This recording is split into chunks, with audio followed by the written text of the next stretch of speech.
Sorry, that was adult napping. We're talking about kidnapping.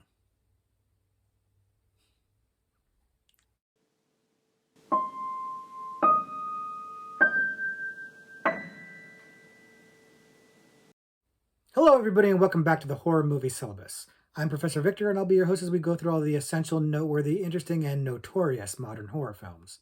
If you're new to the channel, I recommend you check out our introduction video. There's a link to that in the description below.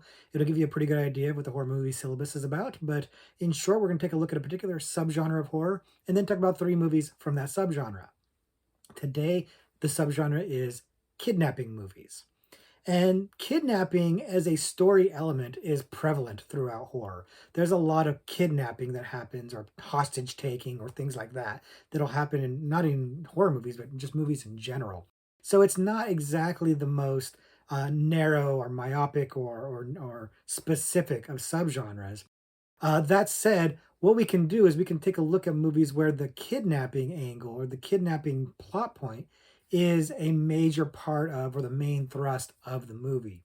You've seen us talk about it this way with other subgenres where it's a subgenre that tends to overlap a lot with other subgenres, but we want to try to narrow it down a little bit or tighten the focus up. This is no exception, and this is another one of those situations where the way I approached this subgenre was to look at movies that have kidnapping as the front and center focus or a major part of the story of the movie, as opposed to just like a minor thing. So, for example, while you could put, say, Silence of the Lambs in the kidnapping subgenre because there is a kidnapping point to that, I wouldn't say that's the thing that people remember the most about Silence of the Lambs.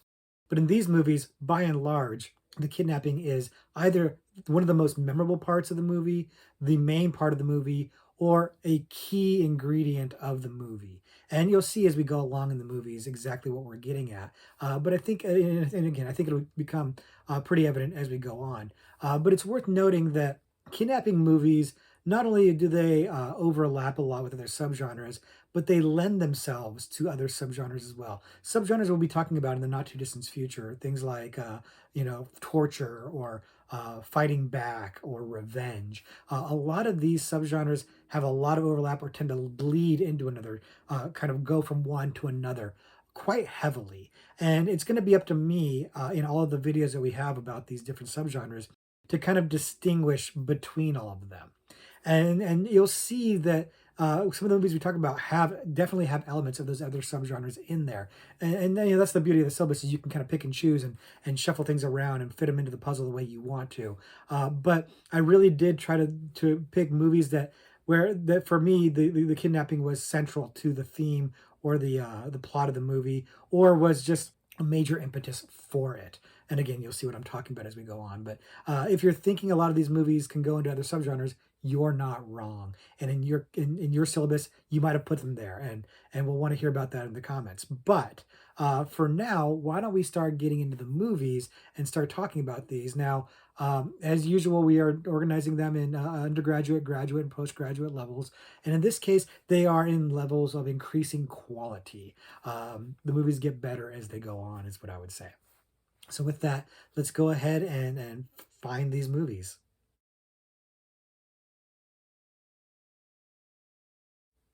The first movie that we're talking about today, the undergraduate level selection, is 10 Cloverfield Lane.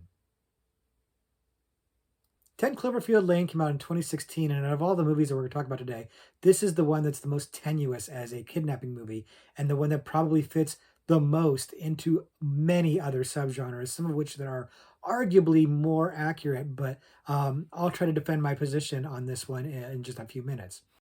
But if you're not familiar with 10 Cloverfield Lane, the movie is about a girl who gets into a car accident and awakens to find herself trapped in a bunker. She's been kidnapped by the man who has his bunker, and he's along with another man, claiming that there's been an apocalyptic event and that he brought her there for her own safety. And a large part of the movie is spent with her trying to figure out whether or not he's telling the truth or if she just really his prisoner.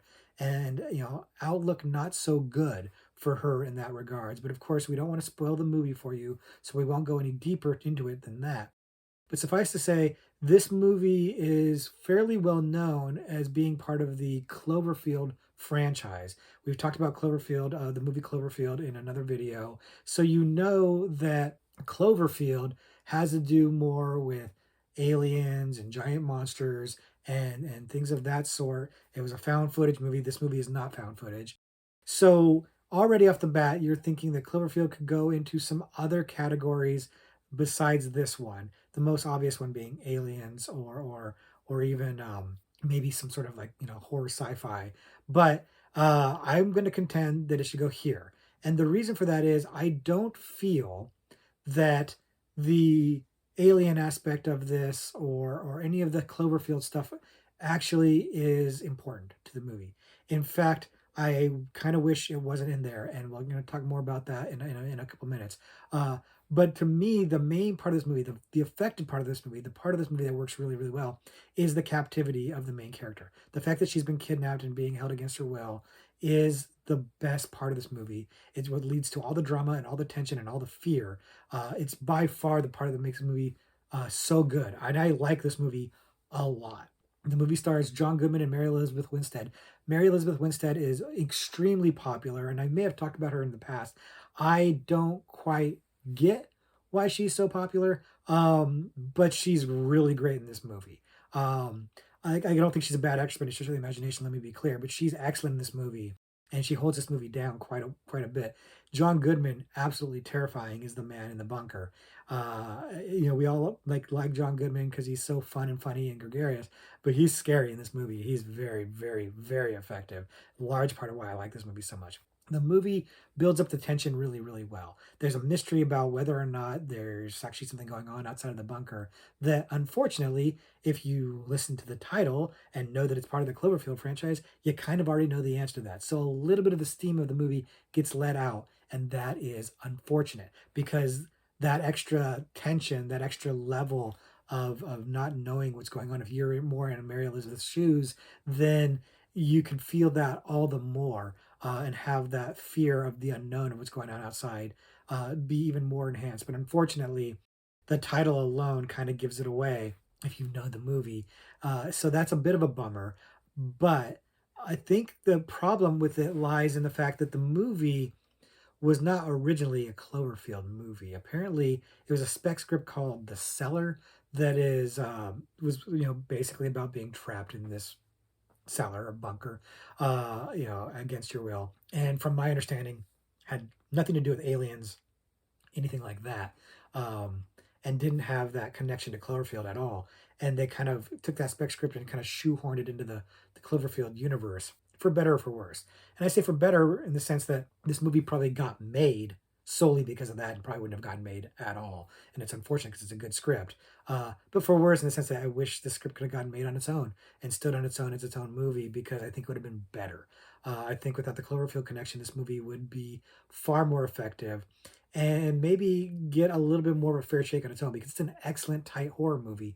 It'd be a nice little horror flick all on its own, but tying it to the Cloverfield franchise makes it get swallowed up by that franchise. Even though I would say by far this is the best Cloverfield movie. That said, I wish it wasn't a Cloverfield movie at all. I wish it was its own thing. I wish it stood on its own. It could and it should stand on its own. It's well directed, it's well written, and it's got a really great cast. It winds up being quite the little pressure cooker, and it all starts with a woman getting abducted off the side of the road in a car accident and her being held captive. So to me, that's what makes it a kidnapping movie as opposed to an alien movie or a sci-fi horror movie. It really is about being in that bunker. I don't think it was conceived as a sci-fi horror or an alien movie. I think it was conceived as a kidnapping movie, and I think that's where it excels and where it does its best work. Have you guys seen this movie? I have a feeling a lot of you have, and I'd like to know what your opinions are on this. I really like this movie a lot. I think it is the best of the Cloverfield movies, and I do wish that it was its own thing. Do you agree with me on that, or do you think it fits in better as a Cloverfield movie? Share with us your thoughts in the comments on that if you've seen it, and if you haven't seen it, do yourself a favor and check this one out. It's pretty darn great. I really, really enjoy it, and it's probably not too much to handle. It's more tension and suspense than it is out and out horror, although there are some horrific parts and you kind of have an idea how it's going to end. But let me know, even with that ending, even if kind of how it's going to end, or kind of what's really out there, Does it still work for you? Does it still excite you and give you that tension? Let me know in the comments below. The second movie we're going to talk about today, the graduate level selection, is The Tall Man. The Tall Man came out in 2012 and it was not the biggest success in the world. It's not a movie that gets talked about very much at all, unfortunately, because it is a surprisingly excellent horror movie that unfortunately does not get the love that it deserves. And a lot of people just aren't talking about it very much. And I'm hoping that will change. And this is my contribution to trying to make that change. If you're not familiar with it, the movie takes place in a poor mining community that's fallen on hard times. The city is the town is dying out, and the protagonist is Jessica Biel, whose husband has recently passed away, and she is a nurse trying to care for the people in this town. And her son gets kidnapped, and she will stop at nothing to try to rescue him. And that's all I want to say about this movie because honestly, knowing any more than that would be a crime because this movie goes into many unexpected places. And that's why I absolutely love this movie. This movie was a surprise to me. I found it on Netflix late one night. Some of you know that when I go visit my in-laws, they live out of state, and when I go see them, I'm in a different time zone. So my whole sleep schedule is all thrown off. So you wind up staying up ridiculously late, and I would watch Netflix with headphones on. And this is where I found this movie. And I saw that it starred Jessica Biel, and I like Jessica Biel, so I checked this movie out. And this movie knocked me off my feet. I was blown away by how much I enjoyed this movie. Now, part of that is Jessica Biel. I am a big Jessica Biel fan. Yes, she's an attractive actress, but she's also extremely talented. She's unfortunately known more now as Mrs. Justin Timberlake. She does not get the credit she deserves, but if you guys have seen The Sinner, you know what kind of quality work she can put in. And I've liked her in pretty much everything I've seen her, and I haven't seen everything she's done, mind you. And mind you, I don't think she's the most amazing actress of all time, but I think she's grossly underrated. And this is one of the movies that really, for me, solidifies that. She's excellent in this movie. She carries this movie. Her role is a very challenging and complex one, and I can't explain fully why without spoiling the movie. But suffice to say, the performance that she gives in this movie is exceptional, and it's key because you need to have her sell this in order for it to work. Otherwise, the movie falls apart, and she sells it. She really brings her A game in this movie, and it's necessary and it's wonderful. She's a big part of what makes this movie so great. The other part that makes this movie so great is its director, Pascal Laugier. And you might have heard the name from before from me because he is the director of the movie Martyrs, which is one of my favorite horror movies of all times. Martyrs is a masterpiece. I'm not going to say the Tall Man is on par with Martyrs. It's not. But if you've seen Martyrs and you've seen the twisty, turny roller coaster type shifts in tone and plot that movie takes, this movie is similar in that regard. This movie starts out as one thing, like Martyrs does, and then becomes something completely different by the end of the movie. And I didn't see it coming, and I thought it was fantastic as a result. Now, for those of you that are worried about the rampant violence and gore in Martyrs, the seriously disturbing, extreme stuff in Martyrs, The Tall Man is not like that. By comparison, The Tall Man is far more tame as a horror film. Those of you that like your horror a little bit more on the suspense side and a little less on the gory side, The Tall Man's going to fit the bill for you. You're going to do just fine with that. The idea of exploring the tall man, then the name comes from this local myth that the town believes in, that there's this entity called the tall man that kidnaps children, is a nice way to explore some of the things that this movie is going to explore. And again, I'm dancing around it a little bit because I really don't want to spoil it for you. But suffice to say, the title of The Tall Man, well, sounds kind of generic, actually plays into the movie's plot rather well. But Pascal Laugier doing his ever loving best at suspense and managing multiple tones and shifts in narrative in a way that I thought was a fun ride. I didn't find it jarring or confusing at all. I thought it worked out really, really, really well. I would say if you haven't seen The Tall Man, try to check it out sooner rather than later because the good news is nobody's talking about it. As much as to my chagrin, nobody's talking about it. It means you probably haven't been spoiled by it. So check it out before you get spoiled by it because, man, this movie was a ride and I really, really enjoyed it. And if you haven't heard about it and you don't know about it, the less you know about it going in, probably the better. I knew almost nothing other than Jessica Biel going in, and it wound up being a very satisfying adventure for me. So if you haven't seen it, definitely jump on it, check it out sooner rather than later, and then let me know what you think. But if you have seen The Tall Man, if you're one of the few people who have actually checked it out, let me know in the comments. Do you agree with me? I'm pretty high on this movie. I like it quite a bit, and I think it's really, really well done. Do you agree? Because I know that some people out there feel it's a little too convoluted, a little too twisty and turny to be enjoyable. And I'd like to hear that perspective from you if you share that. But for me, it's just the right amount of everything. Well directed, very well acted, really solid script that I enjoyed quite a bit, and a lot of great surprises. So, Tall Man gets a high recommend from me. And the last movie that we're talking about today, the postgraduate level selection, is The Vanishing.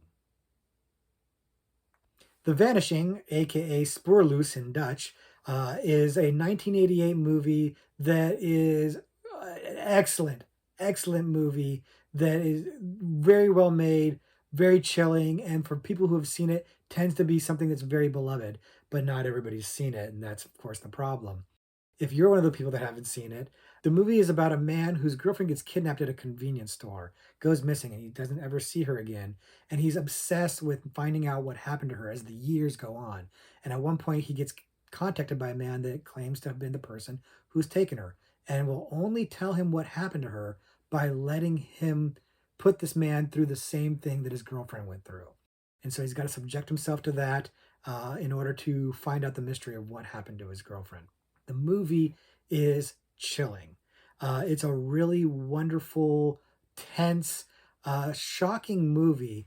Not only in like how things go with the kidnapping, but also in terms of the characters. Seeing not only the protagonist but also the kidnapper in ways that you don't normally see characters in movies is part of what makes this movie such an interesting and really compelling film. The movie is Dutch, as I mentioned before, and I think that is part of why it is so successful and so good at what it does, because it's not falling on American sensibilities. It's not giving you the same kind of thing that you would see in a normal Hollywood movie in terms of like the experience. It doesn't fall into the same tropes. It does a lot to round out these characters in ways that an American movie just generally doesn't do, to flesh them out in ways that honestly, I think that American audiences probably get a little uncomfortable with, honestly. I don't want to spoil it too much, but suffice to say, the kidnapper is not one-dimensional in the movie, and that's a big part of what makes the movie really effective. Meanwhile, your protagonist makes decisions that are hard to kind of get comfortable with, but you kind of understand it. It's almost obsessive, his need for the truth and the things that he'll go through in order to discover the truth. It really makes for a very compelling narrative. One of those movies that makes you feel like, well, what would I do in that scenario? Would I need to know so badly that I'd be willing to take the risks that this guy is taking? It's a tough question to answer, and part of what makes the movie such a great ride. It's beautifully shot, wonderfully made, wonderfully acted. Everything about the movie is working really, really well. It is one of the movies that I mentioned on one of my recommendation videos recently. So I have talked about this a little bit before, and I promised that I'd talk about it a little bit more in depth, and here we are. And it bears repeating because the movie, again, is not super well known, probably because it's a foreign film, and probably partly because there was an American remake made of it, an English language remake starring Jeff Bridges and Kiefer Sutherland that is far inferior. And I always feel like the American remakes that don't work out too well tend to not drive people towards the original, unfortunately. You would think it would. You would think that the inferior American remake would drive people to want to check out the far better original, but it feels like the opposite is true. Like people just lose interest entirely. When it's a good American remake, like say The Ring, then people seek out the original. But I think when it's a bad American remake, people just forget about it and move along. And I think this might be one of those examples because the American remake, I guess bad would be overstating. It's not a bad movie. The problem is that the original has such a beautifully haunting ending that, of course, I'm not going to spoil. But I will say that it's haunting and bleak. And the American remake takes that ending and then twists it into something that is very Hollywoodized, trite and happy-ish ending, and really undercuts that haunting beauty and symmetry of the original movie by giving it that Pat Hollywood ending that really is unfortunate, and it really just makes you roll your eyes. The rest of the movie is okay. It keeps some of the elements from the original that I think work rather well, and of course the basic plot structure is the same. The performances are good, Jeff Bridges and stuff, but the ending really spoils it. And even if they'd copied the ending, I'd still think it was inferior to the original simply because there's something about the way the original shot that gives it this kind of, I don't know, real feeling, or just like you're feeling like you're in it. You're feeling it doesn't have that gloss that the Hollywood movie has. And I think that that's again probably a byproduct of being Dutch, but it also adds to the experience. It makes you feel um, like it's a little bit more realistic or a little bit more um, authentic, and as a result you feel the impact of it a lot more. You can put yourselves in the shoes of the protagonist a lot more than you can in the American remake. The American remake is forgettable. The Dutch original will stick with you. If you haven't seen it, definitely check it out. It's a beautiful movie. It's a wonderful movie. It's a haunting movie, and it's a tough movie to watch. Not in terms of gore or anything like that, but just in terms of thinking about what it means and what happens in it. Challenging in that sense. If you have seen it, let me know what you think. I know that it's got its fans out there. I don't know of anybody who hates it. People who have seen it, who are few and far between, it seems, unfortunately, seem to really, really love it. So if you've seen it and you have a different opinion, of course, share with us. But otherwise, tell people in the comments why you love Spoorloos, the Vanishing. What is it about it that works for you? I've told you what it works for me. Let us know what works for you in the comments below. But Spoorloos, yeah, the Vanishing, and again, I'm pronouncing that name completely wrong. The Vanishing, excellent movie. Check it out. So those are our three selections for the kidnapping subgenre of horror. But if you like kidnapping movies, if you like the movies we've been picking, I've got a few more for you in the extra credits for you to check out. The first movie I'm going to mention is a movie called Searching. Now, Searching stars John Cho, and it came out just a few years ago, and is one of these movies where it's all taking place like on a computer screen. And we've seen a few of these movies come out. This one was pretty heavily praised for that formula. Whether or not it should be something to discuss, but if you're not familiar with it, John Cho plays a single father of a girl who winds up going missing, and he calls the police, and he's trying to help figure out what happened to her by going through her social media and her computer and all of her friends and everything like that to try to solve the mystery of what has happened to her, and whether or not she's been kidnapped. And I don't want to say too much more than that because I don't want to spoil the movie for you because it's got some good twists and turns in it. But suffice to say, the movie is very compelling. It starts out a little bit slow because it's trying to establish some of the stuff you're going to need to know for later. Uh, but that's okay because once it picks up, which is maybe about 20 minutes or so into the movie, it really gets going. And at that point, it goes. Now, I will say that it's got a lot of twists and turns, many of which are very enjoyable, some of which feel like a bridge too far. Uh, by the end of this movie, you may or may not feel satisfied. I did, but barely. There was some things at the ending that I felt like maybe kind of let me down a little bit. But overall, I was into it, and I think I really liked it for the most part overall. Part of that is John Cho. I like him a lot. He's really good in the movie. Even though, like I said, there's some things in the movie that strain credulity a little bit. It is overall okay because John Cho sells it, and you buy into him, and as a result, you can buy into some of the events and some of the actions that take place. Uh, the gimmick of the computer screen is part of what starts it out slow because you're just watching somebody's computer screen, and it gets better as it goes on, and it takes some liberties. It's not really just the computer screen. The movie that I would compare this to is of course Unfriended, which we have talked about before on the channel. And I would say Unfriended did this trope a little bit better by using a Skype call as its primary focus, and you're just on somebody's computer screen. I thought it was a much better use of the computer screen format. This one doesn't quite do it. There's some things you just kind of have to swallow, like some of the video calls and why people are using video calls for them. A little bit of credulity straining. And it kind of goes out of that a little bit too. It shows some news broadcast footage and things like that that kind of cheat a little bit, but to its benefit, frankly, because if it didn't do that, the movie would be a harder watch. You needed some of these cheats, like security cam footage stuff and things like that. You kind of needed some of these cheats in order to have the story unfold the way it does. And then the story unfolding is a solid one. It is good. So I'll forgive it these limitations. I almost think maybe using the computer screen format wasn't the right idea. it was more limiting, and they had to find ways around it. But that said, I can give it a pass. It didn't need the computer gimmick, frankly. It kind of just gets in the way of an otherwise solid story, but it's a fun way to kind of get maybe younger viewers into it, stuff like that. I wonder, as it goes on, will it start to feel more dated? Will some of the technology feel a little dated, kind of like Unfriended does? I'll be curious to see in the years that come on how that goes. But for now, I think it's a very compelling movie. It feels very fresh. And I think if you haven't checked it out, you should, because I think it's a fun ride. Again, give it a chance because it's going to start out a little bit on the slow side. Have you seen Searching? Do you guys like it? For those of you that have seen it, let me know your thoughts down below. But I actually think it's quite good and definitely worth a view. The second extra credit movie I'm going to talk about is Megan is Missing. And Megan is Missing is a pretty notorious film at this point, but wasn't when it came out. It's only fairly recently that it's become so notorious.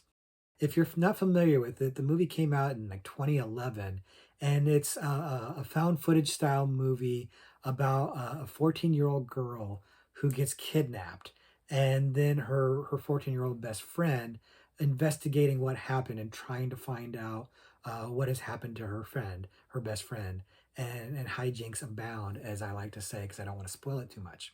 But suffice to say, Megan is Missing is a tough watch for a couple of reasons. One of which is the age of the victims in the movie, being 14 years old. And it's not a spoiler to tell you that both girls go missing because it tells you that right at the beginning of the movie. But while the actors are slightly older than that when it's made, they are compellingly 14 years old in the movie. And not only what happens to them in terms of being kidnapped, but also some of the stuff that's happening to them before then, because the movie spends the early part of it filming their kind of their daily lives and some of the party aspects and stuff. And our main girl Megan is a troubled girl who's had a lot of bad things that happened to her, sexual assault type things, stuff like that. So trigger warning all over this movie. Seeing some of the stuff that these kids are doing, and, drinking and sex and things like that, drugs, that's disturbing enough. So it's already a bit of a tough watch from the get go, just from watching the activities of these teenage kids. Um, but then the notorious last 22 minutes of the movie happen. And I say the notorious because of the fact that uh, about a year or so ago, this movie found new life on TikTok. Apparently, this movie blew up on TikTok, and I'm not a TikTok guy because I'm 46, but this movie got really went viral on TikTok, and I guess people on TikTok thought it was real, which I absolutely love because I honestly felt like since Blair Witch, we just can't pull that off anymore. We can't pull off a found footage movie that people honestly believe is real. But Megan is Missing did it. Now, I don't think everybody thought it was real. I think there was a debate on TikTok about whether or not being real, and it was pretty easy to figure out that it wasn't real. Just Google it, but which you couldn't really quite do back in the Blair Witch days. But the viral aspect of this movie gave it a whole new life 10 years after it had come out. People on TikTok were freaking out about it, reactions being posted and stuff like that, and it was hitting. And the big thing about it became kind of a, can you handle the last 22 minutes of this movie? And the answer is maybe not, because it's a pretty rough 22 minutes. The famously the director actually got on TikTok and warned people, don't watch it alone, don't watch it in the dark, and things like that. Yeah, whatever, hyperbole. But then he said, if you see the words photo number one on the screen, you've got about 4 seconds to turn it off before you see something you don't really want to see. He's not lying. Photo number one and photo number two hit, and it's a pretty disturbing image. It smacks you right in the face with it. And everything from that point on is really, really disturbing and unsettling. Again, I'm not going to spoil any of this for you. Honestly, you could do a quick image search on Google and find out what I'm talking about. But between that and the barrel scene, and again, another thing that you can find on Google or YouTube pretty quickly and easily, those two things alone are just smacks in the face. I gotta say it because I think people need to know for trigger warning purposes. There is a prolonged rape scene in the movie as well that is very, very, very uncomfortable and unsettling. And it's a big part of why the movie's been banned in some places. It's a big part of why a lot of people don't like the movie. And I understand that. The last 22 minutes are an ordeal and a half.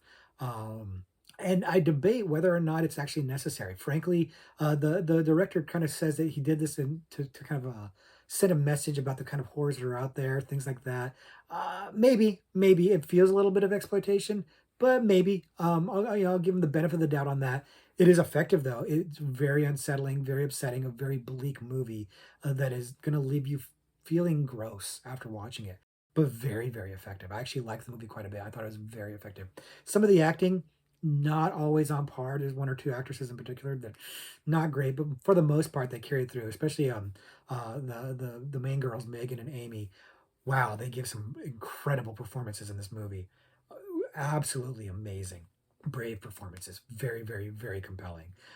So for that reason alone, it's worth a watch. But it was fun to see TikTok kind of lose its mind over this. People, first of all, thinking that the movie itself, the footage is real, and then wondering if whether or not it's based on a true story, which the debates on that are very fun. I'll let you guys explore that for yourselves. But whether or not it's based on a true story, fun stuff. The fact of it is, Megan is Missing wound up being a much more effective movie 10 years after the fact, but it does still hold up even 10 years after the fact. It's a really solid, well-made movie that will have you shaking your fist at the screen, like, "Why are you doing this? Don't you know better?" You maybe want your kids to learn better, and I don't know if your kids should see this movie or not. I know a lot of kids on TikTok did. Debatable, whether or not they're learning something and learn to be a little bit more careful. Maybe, hopefully. Um, Rough movie to watch. Have you seen it? Let me know what you think about it if you have, and if you haven't seen it, is it something you wanna watch? Think about it. Think about it before you go into it. It's not for everybody for sure, but it is a very well made, very effective movie. And the last extra credit movie I'm gonna bring up is a movie called The Bunny Game. And The Bunny Game, if you thought if you thought Megan is Missing was a bit of a rough ride, buckle up for The Bunny Game because that one's gonna be a lot tougher. There's a reason why this one doesn't get talked about a lot, probably doesn't get seen a lot. It's a rough, rough, rough ride.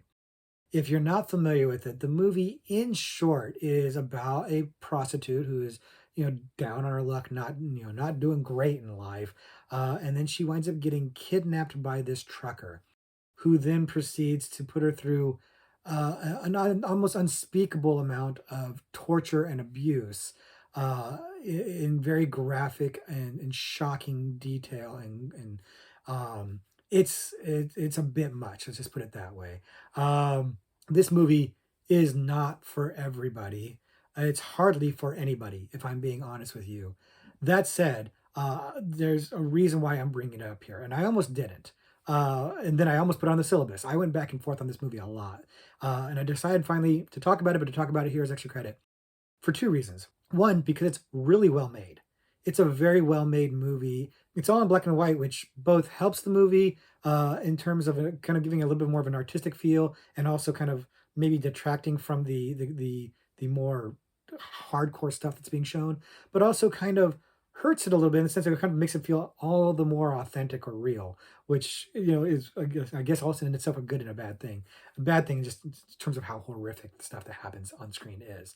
Um, the second reason I wanted to talk about it is because of the lead actress. Her name is Rodleen Getzick, and she gives such an incredible and brave and visceral performance um, that it needs to be talked about. And partly because it's not all a performance, and that's the thing we got to get into. The most controversial thing about this movie: everything happening on the screen is actually happening.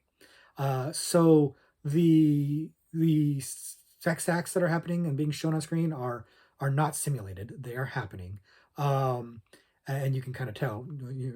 You can tell when you're watching it. The torture scenes are happening. In particular, the branding scene is happening.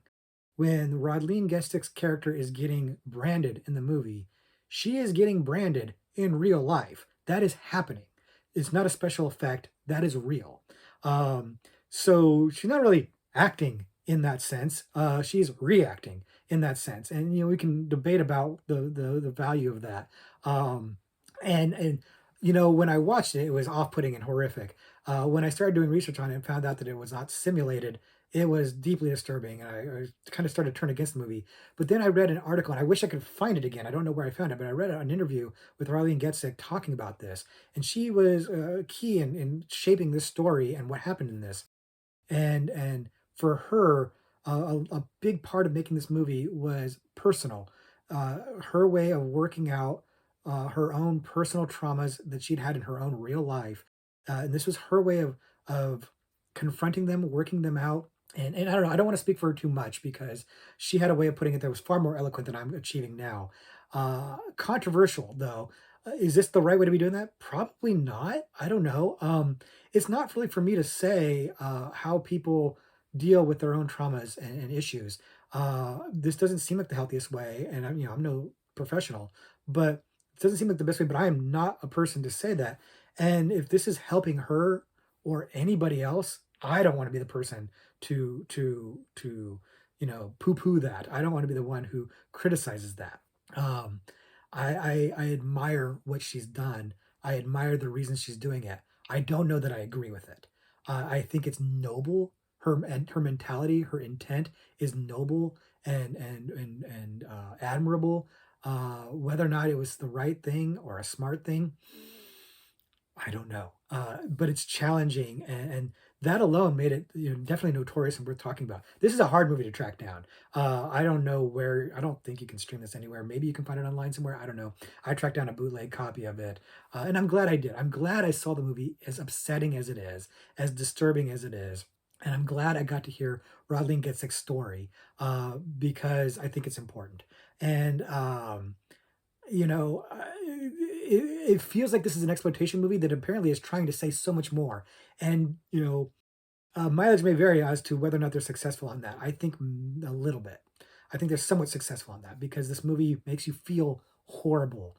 And I think that maybe it's effective. I'm not sure. I'm very torn on how I feel about this movie. Like I said, I debated back and forth whether to even talk about this, but I felt ultimately Rodlene Getzig deserved it. The filmmaking deserved it. So we're talking about it here, not really recommending it to anybody. I've told you what's in it. I've told you what's about. You decide for yourself whether or not you want to see this one. It's not for everybody, but I do think it was important enough and notorious enough and ambitious enough to at least mention here. So that's the bunny game for you. Proceed at your own risk. So those are the movies we're talking about today in the kidnapping subgenre of horror. Like me, I hope you guys enjoyed these movies, or at least got something out of them. Obviously, some of them, like Bunny Game, maybe less enjoyable than others. But I think all these movies are good. I think they're all worth your time. I think that they're all well made, and I think while they're not all for everybody, and maybe you don't want to see them, I don't think that any of them are horrible or a waste of time. So those are my endorsements for you, if you will. Now, for something a little bit lighter than what we've been talking about, it's time for our horror trivia question. As you know, I like to take a horror trivia pursuit question, read it here live on camera, and then try to answer it and see if I can answer it or just embarrass myself. And I'll give you guys a few seconds to answer it for yourselves at home. We're going to be looking at the killer category for the horror trivia pursuit. And the question is what actor voiced Chucky in the Child's Play series from 1988 to 2017? As you guys know, I'm a big fan of the slasher subgenre. I love me some slashers, and I love Chucky. Chucky's one of my favorites. So this is easy for me. I know this answer. Of course, I know this answer. And I bet a lot of you guys do too. This is not a hard question by any stretch of the imagination. This is a pretty famous answer. I'm giving you guys a few seconds to mull it over just in case you don't know. But this is a legendary actor. And in fact, we talked about him recently, not in the Child's Play series, but we talked about him recently in our horror Western video. If you haven't seen that, you should check it out. So if you were watching that movie, you might have heard his name if you didn't know it already. But of course, the answer is Brad Dourif. Brad Dourif, yep, right there, Brad Dourif. He is exceptional as the voice of Chucky. He's also just an exceptional actor in general. He's been in a lot of great movies. So if you didn't know Brad Dourif, now you do. And you should definitely check out not only Child's Play, but other movies he's been in because he's fantastic. If you guessed something other than Brad Dourif, you are required to tell us in the comments who you guessed so that we can make fun of you. We'll be nice, don't worry. But so that's our horror trivia question. I hope you guys are getting that right. And if you didn't, again, you gotta tell me why. Tell me who you picked. So that's it for our kidnapping. Hope you guys have had a good week. And until next week, class dismissed.